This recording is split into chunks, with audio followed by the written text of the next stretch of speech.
Hey guys, what's up? It's Kevin for the win, and today we're going to be taking a look at a starter build for the Rogue class in Diablo IV. We're returning back to Sanctuary yet again. I'm trying to get out at least one build per week, so this is going to be the only build I'm going to be releasing for this week.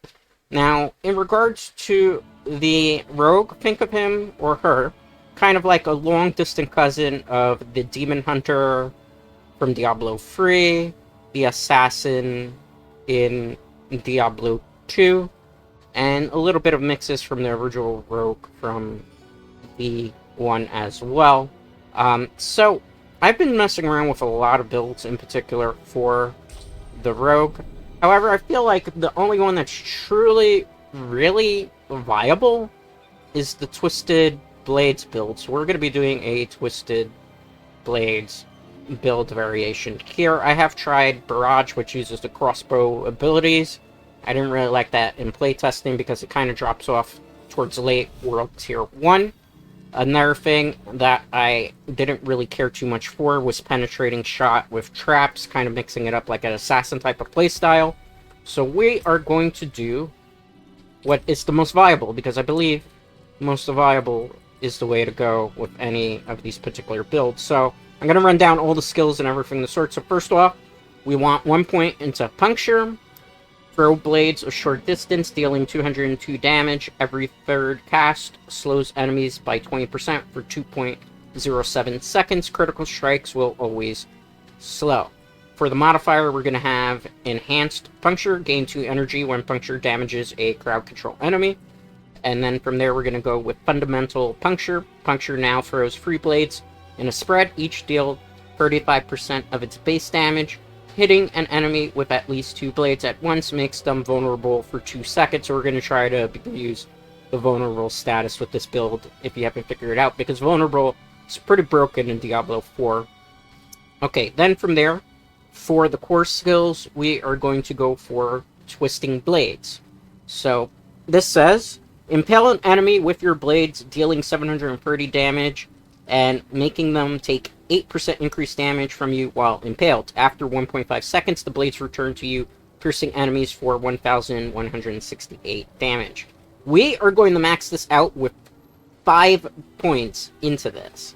So you want 5 points into Twisting Blades, because this is your main source of damage. We're going to put 1 point, obviously, because that's the most you can put into here, into Enhanced Twisting Blades. Deals 30% increased damage when returning. Then from there, we want Improved Twisting Blades, 1 point cure. Enemies are dazed while impaired with Twisting Blades. And if you remember from previous other things that we had on the build, that will help us greatly. Okay, and then from there, what you're going to want to do is you want 3 points into Stutter Step. This says critically striking an enemy grants 15% movement speed for 4 seconds. Then from there, we're also going to want 3 points into Sturdy. You gain 12% close damage reduction, because we're always going to be in close quarters when we're fighting enemies. This is a melee build, if you haven't figured it out already. We want 3 points into Siphoning Strikes. This says heal for 3% of your maximum life, 40, when you critically strike close enemies. Again, we're a melee class, so this is what we're going to want to do. Then from there, moving further down to our agility skills. We're going to be using multiple agilities here, not that. So we want 1 point into Dash. This says charge cooldown 11.4 seconds, dash forward and slash enemies for 389 damage. So there's that. We're going to want Enhanced Dash. Enemies damaged by dash take 15% increased critical strike damage from you for 5 seconds. Then from there, Discipline Dash. Dash slows enemies it hits by 30%. For 3.1 seconds, any enemy already slowed will be dazed for 2 seconds. So we're abusing, crowd control type of abilities where we're stunning them, we're slowing them. That way we can abuse vulnerable status. Another thing that you're going to want to put is 1 point into Shadow Step.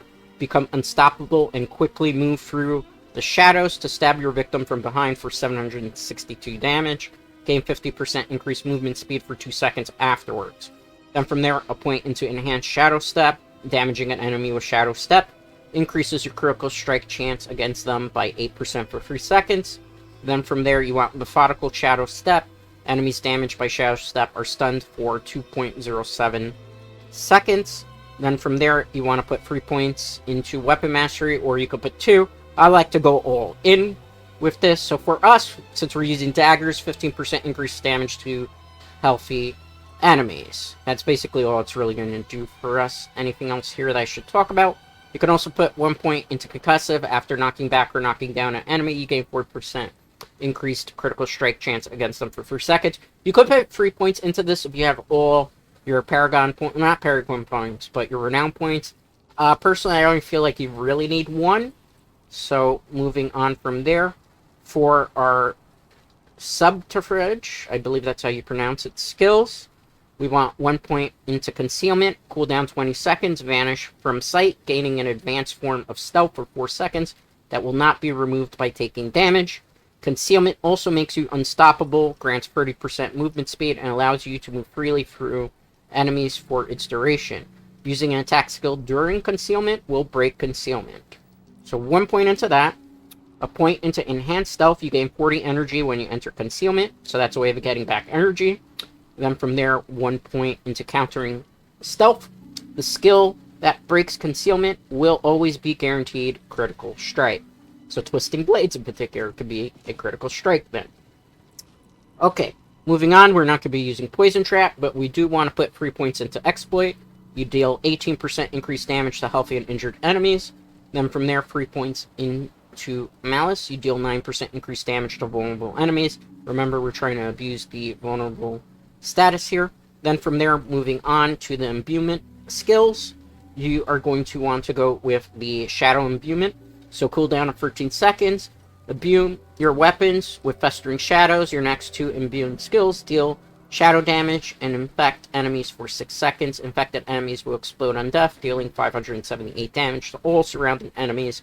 If the infection expires before your enemy dies, it will deal 578 damage to only that enemy. So as you see, that is what we're going to use. We're also going to be using Enhanced Shadow Imbuement. You have 15% increased critical strike chance against injured enemies infected by Shadow Imbuement. Then from there, you want Mixed Shadow Imbuement as well.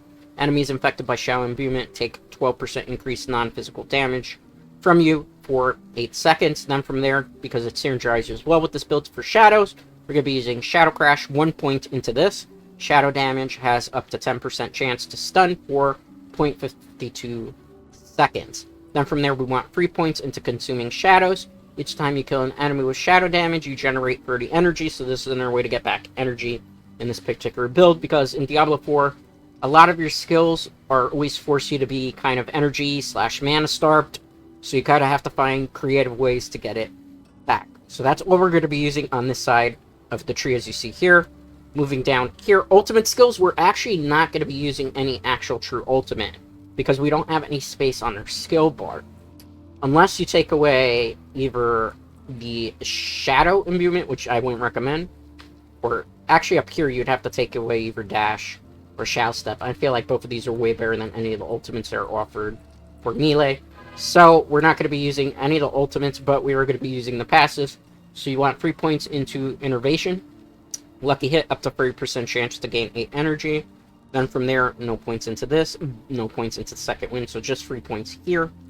And then from there, moving onward, we have 1 point into Adrenaline Rush. But when you have the rest of your Renown points, definitely put at least 3 points into here if you want to, just so you can get more energy regeneration. But 1 point for now. 3 points into Haste. While at or above 50% maximum energy, gain 15% increased movement speed. While below 50% maximum energy, gain 15% increased attack speed.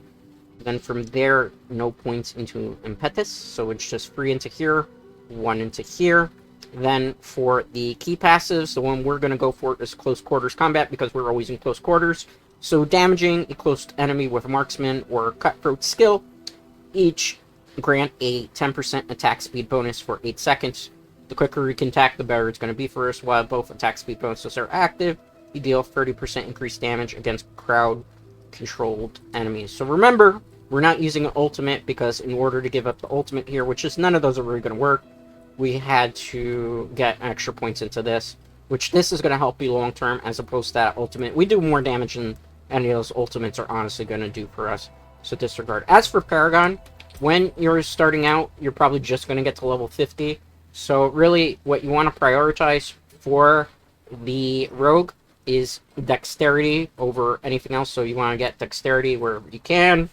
And then from there are things that you want to do. Obviously, any of the yellow ones, definitely you want to hit into your skill tree, or things that you should focus on is anything that increases your damage, anything that increases your elemental resistances, anything that can give you back life and give you more life. Definitely try to go for it on your Paragon board. I will talk more about this when I get to endgame builds. We're not at that yet. I'm just talking about your level 1 to 50 journey to get you into World Tier 3 and set you up for success to be able to take out the Keystone Dungeon to just even get into World Tier 3. So that's what we're going to do. I am going to show you a demonstration of the armor, but I do want to show you some things to think about.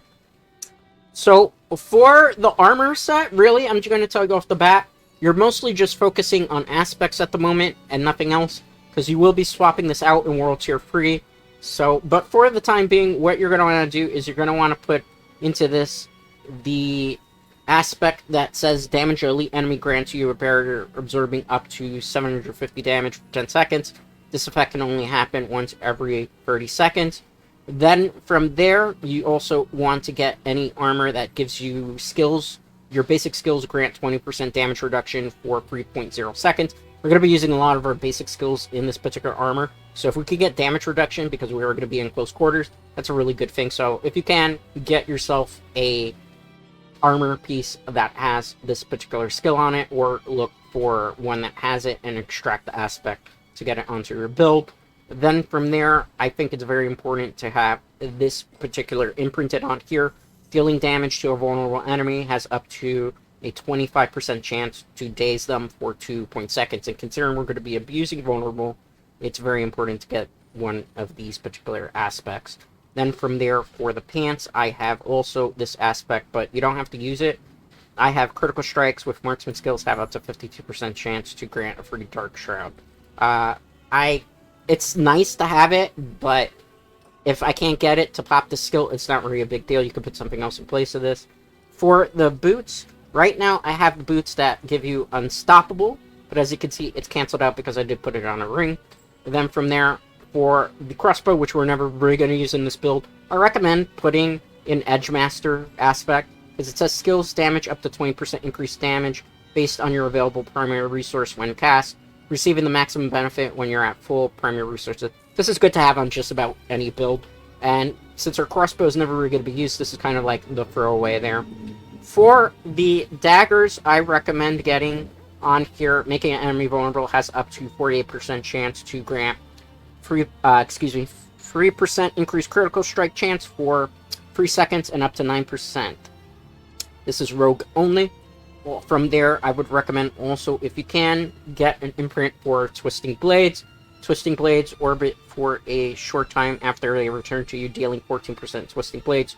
Return to damage per hit. Based on the distance the blades return, the orbit damage increases up to 28% of the return damage. I recommend putting on the blades, but if you wanted to, and let's say you have better blades with better aspect on it, you could throw it on your crossbow and kind of swap one of these, because you will get actually 20% increased damage if you put it on the two-handed weapon. For the necklace, I have, well, this one here, Ghostwalker Choker, because I think it's very important. Well, unstoppable, and for 4 seconds after, gain 30% increased movement speed and can move freely through enemies. When you think about what we're using to get unstoppable onto us, that becomes very powerful.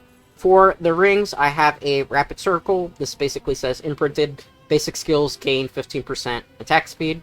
And then from there, I have an Energizing Ring. Again, this is imprinted. Damaging an elite enemy with a basic skill generates free energy for the rogue.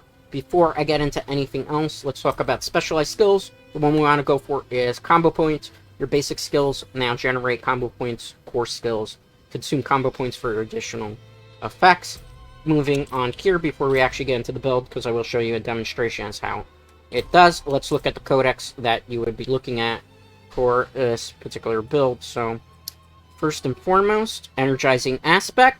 Damage elite enemy with basic skill generates free energy. You get this upon completing the Sanguine Trample in the Fractured Piece. So definitely that's where you want to go for that.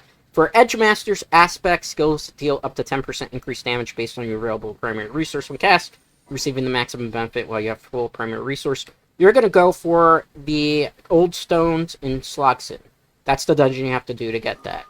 Then from there, moving on, the Rapid aspect.